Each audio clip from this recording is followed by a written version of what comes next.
नमस्कार दोस्तों, stock market studies में फिर से एक बार आपको बहुत-बहुत स्वागत है। तो आज मैं फिर से आपके सामने कुछ इम्पोर्टेंस कंपनी का अपडेट लेके आया हूँ और इस इम्पोर्टेंस कंपनी के अपडेट के अंदर जितने सारे कंपनीज के बारे में डिस्कशन करूँगा, वहाँ पे शानदार तरीके से टेक्निकली चार्ट पैटर्न्स बना है और कुछ कंपनी के ऊपर एंटी भी हुआ था और 50% अपट्रेंड में जाकर वही रेंज में फिर से आ चुके हैं और वही रेंज में अभी क्या करना चाहिए कि इस तरीके से करेक्शन होने के बाद एक्चुअली क्या करना चाहिए, उसके बारे में आज बताऊँगा। तो इस वीडियो को लास्ट तक ज़रूर देखिए, बहुत सारी इन्फॉर्मेशन मैं आपके साथ शेयर करूँगा और मैं हमेशा जो ट्रेड मैं खुद लेता हूँ और जो मेरा पॉइंट ऑफ व्यू से जो शेयर के बारे में मैं डिस्कशन करता हूँ, वो सारे मेरे पॉइंट ऑफ व्यू से है और एज़ ए एजुकेशन पर्पस में इस वीडियो को ज़रूर स्टडी करना।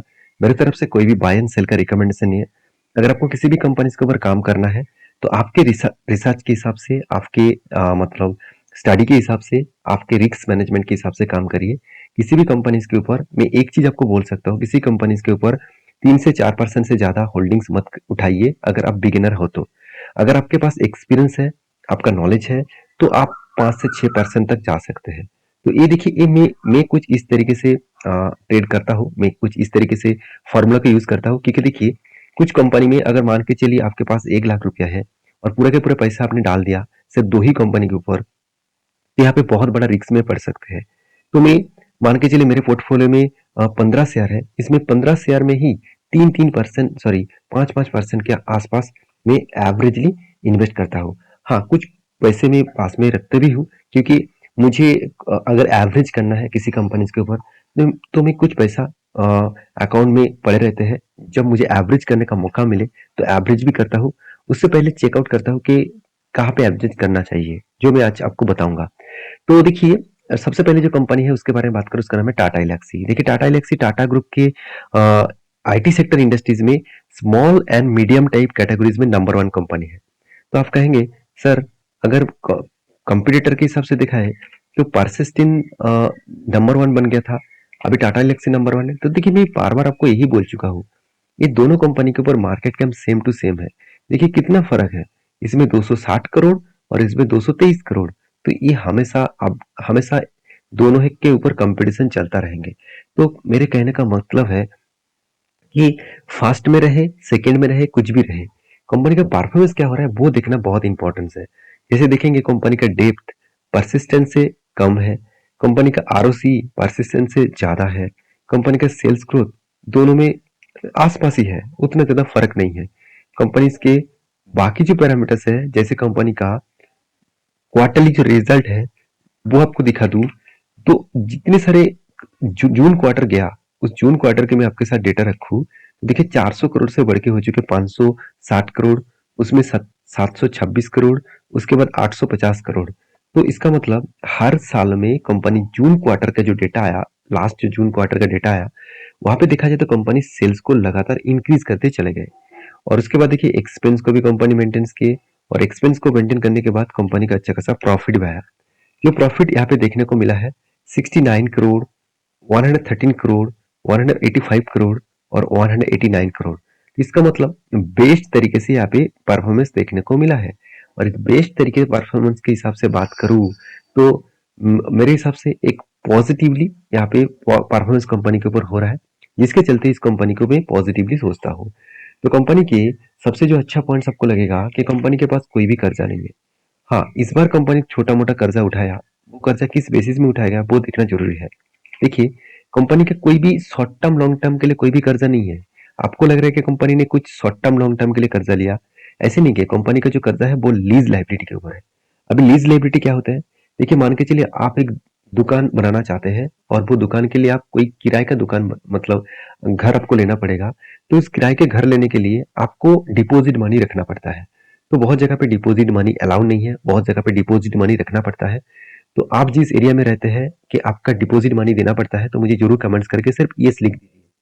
तो देखिए लीज़ लायबिलिटी उसी तरीके से होते हैं कि आपको जो डिपॉजिट मनी देना पड़ता है, तो उसी तरीके से कुछ प्रोजेक्ट करने के लिए लीज़ लायबिलिटी भी मतलब कुछ पैसा लीज़ में दिया जाता है, जो एक्चुअली लायबिलिटीज़ है आपका, मतलब लीज़ में जो पैसा लिया हुआ जो पैसा है, वो एक लायबिलिटीज़ है, तो उसको आपको पेमेंट करना पड़ेगा। तो इस हिसाब से देखा है तो कंपनी के अभी भी कर्जा है, तो छोटा-मोटा है, इसमें चिंता करने का कोई ज़रूरत नहीं। और कंपनी का जो ट्रेड रिसीव हुआ, इस बार कंपनी का हाईएस्ट ट्रेड रिसीव हुआ पिछले बार 670 करोड़ के आसपास था, इस बार 975 करोड़ से भी ज्यादा कंपनी का ट्रेड रिसीव हुआ। तो ओवरऑल कंपनी का हर साल में ग्रोथ कंटिन्यूअसली होते जा रहा है। तो इस हिसाब से देखा जाए तो एज ए इन्वेस्टर इसीलिए देखिए कंपनीज के ऊपर कंटिन्यूअसली खुद को होल्डिंग्स को इंक्रीज करते जा रहा है। देखिए एफआईएस के पास, डीएस के पास जो होल्डिंग्स है, एफआईएस के पास जो होल्डिंग्स था 11% के आसपास, वो बढ़ के हो चुके 14%। और डीएस के पास जो होल्डिंग्स था पहले भी जितना था आज भी उतना है, पब्लिक के पास जितना होल्डिंग्स था आज भी उतना है। ओवरऑल कंपनी जो आपको रिटर्न जनरेट करके दिया वो शानदार रिटर्न है। कंपनी का सेल्स ग्रोथ भी बहुत शानदार है, प्रॉफिट ग्रोथ भी ठीक ठाक एकदम मतलब बेस्ट लेवल में है, और रिटर्न ऑफ इक्विटी भी बेस्ट लेवल में है। और इसी के चलते हुए कंपनी के ऊपर लास्ट कुछ फ्यू मंथ्स में कंपनी के ऊपर अच्छा खासा बाइंग भी हुआ, और अगस्त मंथ में छोटा मोटा सेल देखने को मिला। मुझे लगता है सितंबर मंथ में भी डेटा कुछ सेलिंग पर्पस में दिखेगा, क्योंकि टेक्निकली चार्ट पैटर्न कुछ उसी तरीके से बना है। अगर मैं सेल्स के मामले में बात करूं तो सितंबर का डेटा कुछ एक रेंज के ऊपर है। तो मैंने देखिए आपको एक मेंशन किया था, शोल्डर कम हेड कम शोल्डर बना था और ब्रेकआउट भी हुआ, और मैंने इस कैंडल के ऊपर एंट्री लिया, मैंने आपको मेंशन भी किया था। और मेंशन करने के बाद आपको देखिए थोड़ा सा ऊपर गया, 50% गया, वहां से कंपनी का करेक्शन हो गया। अभी बहुत सारे क्वेश्चन आएगा, सर यहाँ पे करेक्शन क्यों हुआ? देखिए पहले डेटा आप दिखा दूं तो यहाँ पे कंपनी के लिए स्ट्रॉन्ग एक रेजिस्टेंस था, उस रेजिस्टेंस के सॉरी एक रेजिस्टेंस कम सप्लाई जोन भी है, क्योंकि इस लेवल को कंपनी जब भी टच करेंगे तो नीचे जरूर आएगा। अभी ये देखना है कि कंपनी यहाँ पे होल्ड करने के बाद कब इसका टारगेट यहाँ तक दे सकते हैं। अगर 8655 के आसपास टारगेट मिले तो ऑलमोस्ट 20% के आसपास टारगेट मिल सकते हैं। तो मैं तो इस कंपनी के ऊपर बुलिश हूँ। आपका क्या राय है जरूर कमेंट्स करके बताना। नेक्स्ट जो कंपनी उसके बारे में बात करूँ उसका नाम है ईएस बैंक। देखिए ईएस बैंक एक टाइम नो बैंक से नाम से जाना जाता था, तो राणा कपूर जी इस बैंक का हालत ही खराब कर दिया था, क्योंकि इस बैंक के ऊपर उन्होंने जो जिस तरीके से काम किया थे वो कंपनी पूरा के पूरा डुबाने के लिए काम कर रहा था, क्योंकि हाई रिक्सी लोन वो कस्टमर को दे रहा था। हाई रिक्सी लोन का मतलब होता है कि मान के चलिए मेरे पास 5 लोग लोन ले आने के लिए आए हैं, इस पांचों में मान के चलिए 3 लोग ठीक है, बाकी 2 लोग का कोई गारंटी नहीं है वो पैसा वापस कर पाएंगे कि नहीं कर पाएंगे, उसका बिजनेस का कोई अता पता नहीं है, फिर भी उसको लोन प्रोवाइड किया गया। तो इस दोनों व्यक्ति ने तो लोन डिफॉल्ट कर दिया, और तीनों लोगों ने जो लोन दिया तो इसमें तो बैंक का एनपीए बढ़ गया। तो एनपीए बढ़ गया इसका मतलब बैंक खतरे में चला गया, तो जिसके कारण इस येस बैंक का हालत आज पेनी स्टॉक बन चुके हैं। तो कहने का मतलब ये है कि हमेशा आपको मैं यही चीज बोलता हूँ, देखिए स्टॉक मार्केट के ऊपर हर दिन आपको 1 घंटा देना है। देखिए मेरे वीडियोस जरूर देखिए, किसी भी जगह पे अगर आप काम पे हैं, रास्ते में जा रहे हैं, ट्रेन बसेस में ट्रैवल कर रहे हैं, तो प्लीज मेरे वीडियो को 1 घंटा देखिए। जो डेटा मैं आपके साथ शेयर करूंगा मेरे इतने सालों के एक्सपीरियंस में आपके साथ शेयर कर रहा हूँ, जो डेटा को फाइंड आउट करके आप खुद ही किसी ना किसी कंपनीज के ऊपर खुद के ऊपर इंडिपेंडेंट आप हो सकते हैं, खुद के ऊपर आप रिसर्च करके काम कर सकते हैं। उससे पहले सीखना पड़ेगा।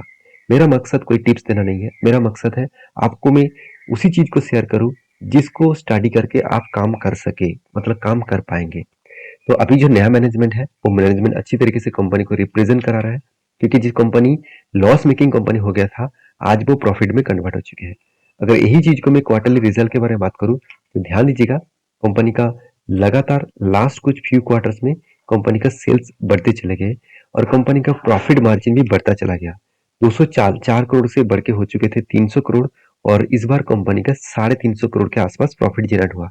और जो बेस्ट पॉइंट आपको देखने को मिलेगा, पहले देखिए एनपीए कितना था, 4.5-5% के आसपास, वही एनपीए को घटाकर अभी कहाँ पे लेके लेके आए 1%। तो कंपनी का सबसे ज्यादा इंपॉर्टेंस पॉइंट है एनपीए। अगर नेट एनपीए कम नहीं हो रहा है तो इसका मतलब कंपनी के ऊपर अभी भी खतरा अ, मतलब अभी भी खतरा गया नहीं है। तो कंपनीज के ऊपर एज ए इन्वेस्टर देखिए प्रोमोटर के बाद एफआईएस, सॉरी प्रोमोटर तो नहीं है, एफआईएस और डीएस के पास सबसे ज्यादा होल्डिंग्स है, क्योंकि प्रोमोटर के पास पहले होल्डिंग्स था, प्रोमोटर ने खुद स्टेक को बेच दिया। अगर मैं ईयर ऑफ ईयर बेसिस की बात करूं तो आप देखेंगे तो 2017 में 20% के आसपास होल्डिंग था, 2018 में भी 20%, मार्च में 2019 में 19%, कोविड के टाइम में पूरा शेयर बेचा गया। कोविड के सेकेंड लॉकडाउन में, सेकेंड वेव में सारे के सारे शेयर को प्रोमोटर ने बेच दिया, और उसका फायदा किसने उठाया? एफआईएस और डीआईएस और पब्लिक ने उठाया। देखिए मैं फायदा नहीं कहूंगा, क्योंकि उसको उठाना पड़ेगा, क्योंकि प्रोमोटर माल बेच रहा है, किसी ना किसी के पास तो वो शेयर जाएगा। क्योंकि 100% शेयर में उसमें किसी के ना किसी के पास तो वो शेयर जाएगा। तो ज़्यादा से ज़्यादा एफआईएस और डीएस के पास होल्डिंग गया।